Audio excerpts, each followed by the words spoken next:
Hal yang harus diperhatikan oleh khotib khutbah Jumat. Yang pertama, memenuhi rukun khutbah. Ingat, rukun khutbah ada 5. Yang pertama, memuji kepada Allah di kedua khutbah. Yang kedua, membaca salawat kepada Nabi Muhammad di kedua khutbah. Yang ketiga, berwasiat dengan ketakwaan di kedua khutbah. Yang keempat, membaca ayat suci Al-Quran di salah satu dua khutbah. Dan yang kelima, berdoa untuk kaum mukmin di khutbah terakhir. 5 rukun ini jangan sampai lupa, jangan sampai kelewatan. Maka khotib harus pelajari lafaz dan tata caranya. Adapun yang kedua yang harus diperhatikan oleh khotib khutbah Jumat adalah khutbah Jumat jangan terlalu panjang.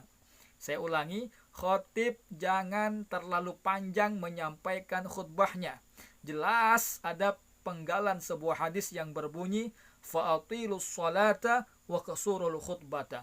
Perpanjanglah salat dan perpendeklah khutbah. Tapi ya tentu teman-teman ya, memperpendek khutbah yang sesuai dengan aturan syariat, jangan pula terlalu pendek. Begitu juga memperpanjang sholat, harus tetap memperhatikan keadaan jamaah. Jangan sampai terlalu lama yang membuat jamaah merasa berat.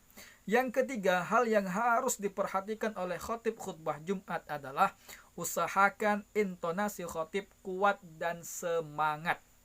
Suasana khutbah entah kenapa enak benar dibuat tidur. Mungkin setelah lelah bekerja didukung dengan masjid berkipas angin, bahkan ber-AC, sengaja atau tidak sengaja jamaah sangat mudah mengantuk. Tak lama terpejam, bangun-bangun udah iqamah sholat. Jadi penting kiranya khatib khutbah menguatkan suaranya. Menguatkan suaranya menggunakan suara, nada, dan intonasi yang tegas dan jelas. Adapun perkara yang keempat yang selayaknya diperhatikan oleh khatib khutbah Jumat adalah menyampaikan materi khutbah yang menarik.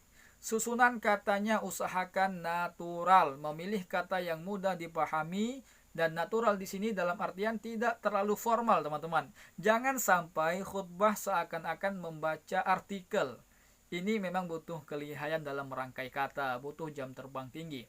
Tapi teman-teman ya, kelihayan dalam merangkai kata untuk khotib khutbah Jumat ini bisa dilatih dengan 2 cara menurut saya. Yang pertama, dengan banyak-banyak mendengarkan contoh khutbah dari da'i kondang, dari khotib kondang.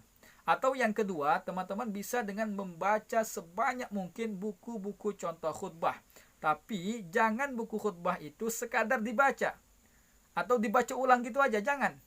Tapi pahami isinya lalu sampaikan ulang dengan bahasa sendiri. Bahasa yang natural dan mengalir apa adanya, insya Allah akan lebih masuk ke hati jamaah. Dan yang kelima atau yang terakhir, khotib selayaknya memantaskan diri. Ya, terkadang jamaah juga melihat siapa pribadi khotib, bagaimana kesehariannya, bagaimana karakternya. Jika karakter sang khotibnya baik, istiqomah dalam kebaikan, insya Allah jamaah akan lebih menghormati dan kemudian mau dengan penuh kekhusyuan mendengar khutbah sang khotib.